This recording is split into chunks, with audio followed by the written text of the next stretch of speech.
Hello hello আপু,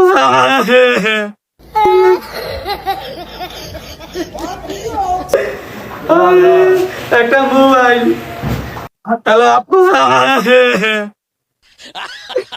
আমার আরাম তো তাই মাটি উড়ে থই না। একটা মোবাইল, এই মোবাইলটা মাঝে পড়তে নষ্ট হচ্ছে, কয় আমি নেই পড়তে নষ্ট হচ্ছে আমার।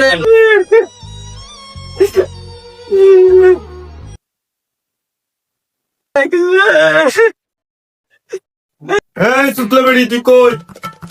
এই সুতলা বেড়ি, তুই আমার মোবাইল দে। তুই আমার মোবাইল দিয়ে এবার তুমি সেমে যা। সুতলা বেড়ি গেলে কমবে। ও জি আমার সুতলা বেড়ি। এই হাই সম্পা এর কাম তো আমার মোবাইল কই? মোবাইল কই দেখছেন? আই বদলুরি মাই বিয়ের বয়স 17 বছর। এর মধ্যে যে একটা মোবাইল দিছ, এই মোবাইল দিয়ে রে তুই কতরি মাইয়ে বল হইয়া তুই মাই বলা দিয়ে খালি মোবাইল দিয়ে চাপাও। এই একদিন যায় চার্জার ফিরে, একদিন যায় এই যে ওই যে আজকে খাইছো বাদ বাইরে সব। এই মোবাইল এখন আমি হারাম কমি দেয়। এখন এই মোবাইল যদি আমার পাই হয় তাহলে আবার মানে করে কি? এ সামরে তুই বউ মারো গাই। এই সামরে খারা খারা খারা। এই সামরে মারো গা। আর মারো গা। মানু না হন মুগি। কি হইছে তুই আতে আছো? এই জানে এই মোবাইলটা কি করতে হইছে জানেন? মোবাইলটা ও কেটে তুই ভাঙ্গা শুরু হ্যাঁ। এই বিয়ের বয়স 17 বছর, আর বিয়ের সময় আমার এই মোবাইলটা দিস।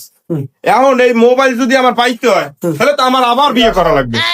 তাই আবার যদি বিয়ে করা নাইলে আমি এই মোবাইল হারাম কুমির দেই দেন। ডিসপ্লে মিসপ্লে কিছু নাই, আমি হারাম কুমির দেন। হ্যাঁ তুই বলো তো হইছো বরিশাল শাস্তাবাদ ইনওয়ান টিএম ফিপস মোবাইলের দোকান দিছে এবং বিশাল একটা শোরুম দিছে। ওই জায়গায় ছাত্রছাত্রীও শেখানো হয়, হ্যাঁ, এবং টোটাল মোবাইলের সামগ্রী এ টু জেড যত ধরনের ভাঙাচুরা যেভাবেই হোক সেগুলো সব তারা সমাধানের এটা মাধ্যমে কোন জায়গায়? এই ঠিক করে দেয়। দোকানটা কোন জায়গায়? এইটা হলো শাস্তাবাদ ইনওয়ানে, শাস্তাবাদ ইউনিয়ন পরিষদের সামনে। তাহলে আমরা আমার লগে একটু লোন ভাই। আচ্ছা অবশ্যই যাবো, এই জন্য তো বউ মারার কোনো দরকার হয় না। তুমি বউ নিয়ে সুন্দরভাবে বাসা চলে যাও, বউ গায়ে তুমি হাত তুলো না। আচ্ছা, এই ঠিক মোবাইল আছে। তোমার একেবারে অনায়াসে ঠিক করে দেবে, তুমি বুঝতেও পারবে না যে এই মোবাইলের কিছু হয়েছিল। তুমি ঠিক বউ আর আছে। মারো না, আচ্ছা, যাও ঠিক বউ আছে। নিয়ে বাসা যাও, তুমি আর পড়াইছো। এইটা হইলো সেই টিএম ফিক্স তুহিন টেলিকম শাস্তাবাদ বাজারে, এটাই সেই দোকান। আসলে ধরনের মোবাইল টোবাইল যত যাবতীয় যা আছে তুমি সব এখানে ঠিক করতে পারো। আসসালামু আলাইকুম ভাই।